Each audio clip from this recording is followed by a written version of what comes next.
Welcome back to Warriors Inside the Heartbeat of Dub Nation. I'm your host, and today we're diving deep into one of the biggest preseason talking points, Steve Kerr's brutally honest reaction to the Warriors' starting lineup after that comeback win against the Portland Trail Blazers. Yeah, you heard that right, a win that didn't really feel like a win at first. This was the much-anticipated debut of the new projected starting five: Steph Curry, Moses Moody, Jimmy Butler, Dreymond Green, and Al Horford. A veteran lineup with shooting, defense, and championship DNA, but also a lineup that, honestly, looked shaky from the jump.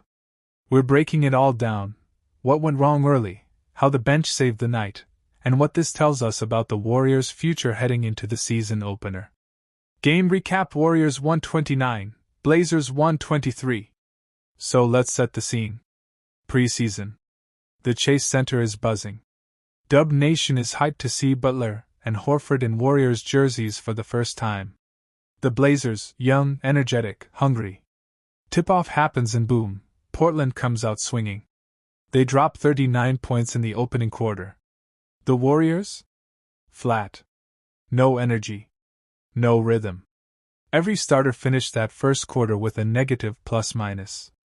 Curry tried to get something going with a quick three, but the spacing wasn't clean. Horford missed his first 4 shots. Moody was being tested on defense by Shaedon Sharpe, who looked locked in. Butler was the only one showing some fire, getting to the free throw line, pushing the tempo, barking out orders. At halftime, the Warriors were down by double digits. But this is Golden State. The second half was a different story. The bench unit came alive. High energy, quick ball movement, better defense. Portland's young core suddenly looked a little overwhelmed. Final score, 129-123. A comeback win, but one that left fans with more questions than answers. Post-game, Steve Kerr didn't sugarcoat a thing. He said, quote, "I didn't think we were ready to play." That's coming from a 4-time championship coach who's seen everything. He looked frustrated, not because of the final score, but because of how this team started the game. He talked about spacing issues, careless turnovers, lack of focus, lack of energy.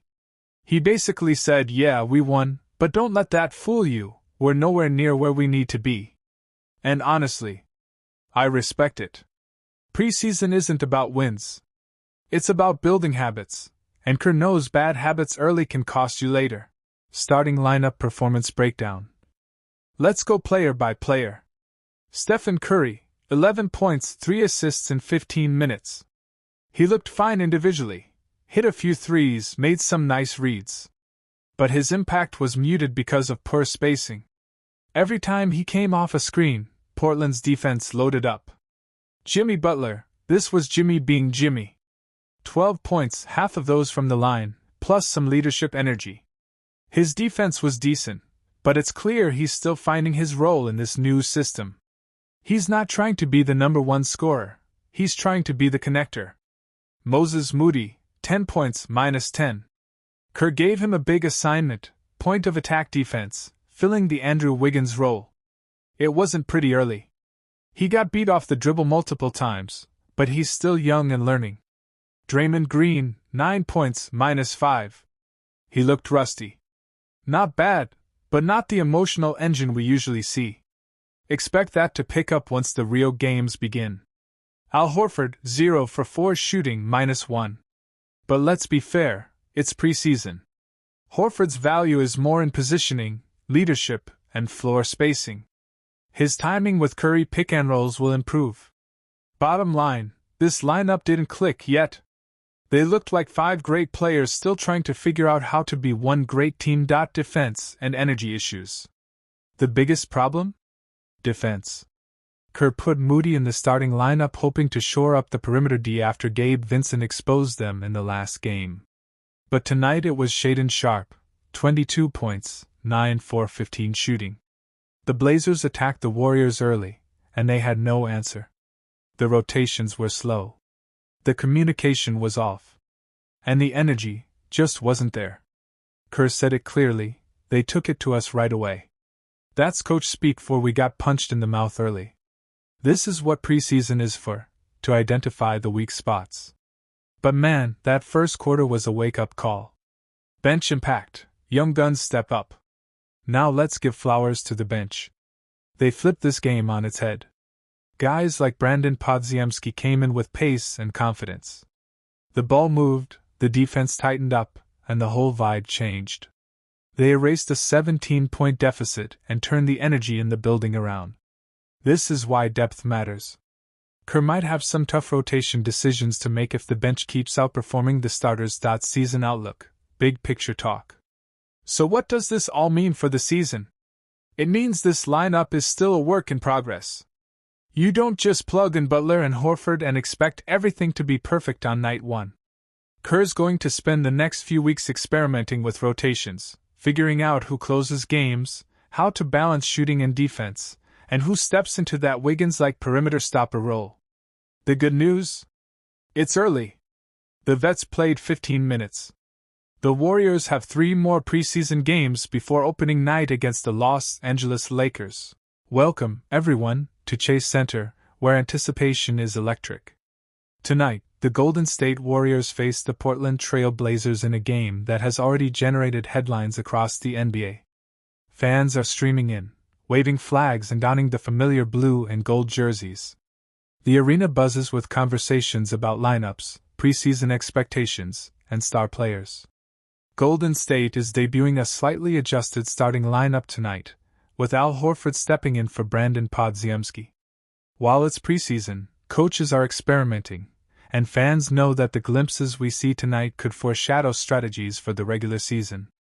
Veterans like Steph Curry, Dreymond Green, and Jimmy Butler III are expected to play limited minutes in the first half. Analysts are debating how these rotations will affect team chemistry and the pace of the game. As the tip-off occurs, the Trail Blazers quickly assert themselves, capitalizing on early miscommunications by the Warriors. The crowd senses urgency but remains supportive. Curry ignites the game with his first points, executing a classic pull-up 3 over defenders. Early defensive lapses are evident, and Portland manages to build a 7-point lead within the first 6 minutes. Kuminga and Podziemski show flashes of creativity. Kuminga pushes the ball in transition, while Podziemski looks for open looks from the corners. Horford anchors the defense, contesting shots and providing veteran stability in the paint. Despite trailing, the Warriors are calm, understanding that their strengths will emerge as rotations take hold. The second quarter sees Portland extending their lead, at one point pushing the deficit to 16 points. The Warriors' bench begins to warm up. Butler III is active on defense, drawing fouls and disrupting passing lanes, while Curry threads a look-away pass to Hield for a layup. Crowd reactions highlight the dramatic swings in momentum. Commentators analyze every possession, noting Curry's ability to maintain control despite contact and the team's need to find rhythm in their rotations.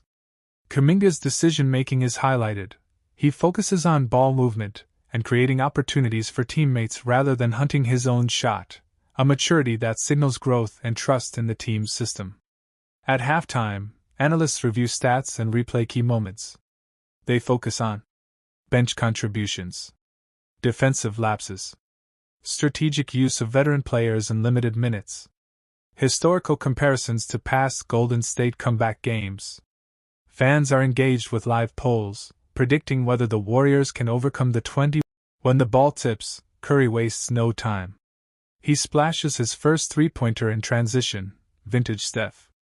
But what grabs everyone's attention isn't the shot, it's what happens next. Horford, positioned at the top of the key, reads a Lakers drive perfectly.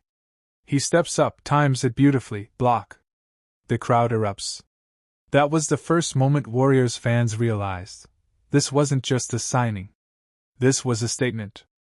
Horford only played 14 minutes, but every second mattered. 3 points. 4 rebounds. 3 assists. 3 blocks. A +13 rating, the best of any player on the floor. He didn't need to score much. His presence alone changed the way the team defended and moved the ball. When Horford was on the floor, Dreymond could slide to his natural position at the 4. It gave the Warriors better spacing, better rim protection, and smarter rotations.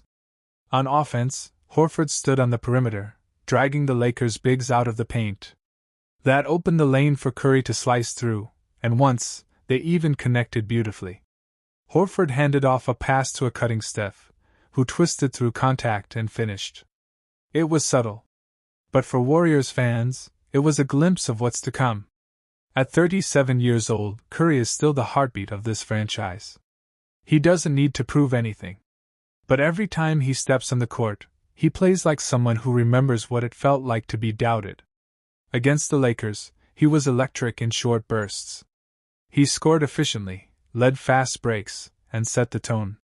Steve Kerr limited his minutes to around 15, enough to stay warm, not enough to risk fatigue. And that's the theme of this preseason: preservation over production. Kerr explained before the game that his goal isn't to win preseason matchups. It's to build chemistry. With Curry, Butler, and Green all in their mid to late 30s, load management isn't just a strategy, it's survival. And it's working. The veterans look fresh. The team looks balanced. And the system feels more fluid than it has in years. Kerr's philosophy has evolved. He knows the dynasty years, the 73-win season, the Durant era, the beautiful chaos of motion offense, are long gone. But the principles remain. Share the ball. Move without it. Defend together. He also knows this version of the Warriors must rely on experience. No team in the NBA has more combined playoff minutes among its top 5 players. That matters. In practices, Kerr has emphasized communication and spacing. Al Horford is often seen pulling younger players aside, explaining rotations, pointing out timing issues, mentoring. It's like having another coach on the floor. Kerr calls Horford's presence a massive voice for us. And he's right. Over the off-season, Moses Moody went viral for a hilarious reason.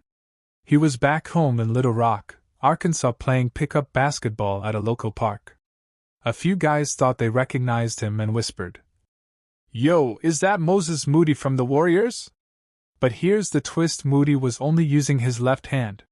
He'd undergone thumb surgery on his right hand after tearing a ligament late last season. He was still recovering, but he couldn't stay away from the game. So he played left-handed. He airballed a few shots. And the guys watching said, "Nah, that's not him." Little did they know that was him. A real NBA player, playing with one hand, just because he missed the game that much. That story tells you everything about Moses Moody's heart. He's competitive. He's fearless. And now, fully healthy, he's looking to prove he belongs in the Warriors' future core. Inside the Warriors' facility, the mood is focused. Curry, Dreymond, Clay, the core is still locked in. But there's a new sense of urgency. The team knows this window isn't open forever. Curry's turning 37 soon, yet his energy is unreal. Kerr has adjusted the playbook, integrating younger guys while keeping the vets sharp. You'll see more off-ball action. More screen manipulation. More trust in the bench unit: Moody, Kuminga, and Podziemski. And the new foul rules? They'll practice around them. Expect drills focusing on clean contests, proper hand placement, and safe closeouts. The Warriors are already planning how to weaponize these rule changes. Fans are buzzing. Some say the NBA just handed Curry another MVP season. Others argue the league is making it too easy for shooters. But the truth? Basketball evolves. And the league is always finding ways to protect its most skilled players, to make the game cleaner, safer, and more spectacular. And when Curry's shooting deep threes without worrying about a slap on the wrist, everyone wins. As the 2025-26 season begins, the Golden State Warriors find themselves at another turning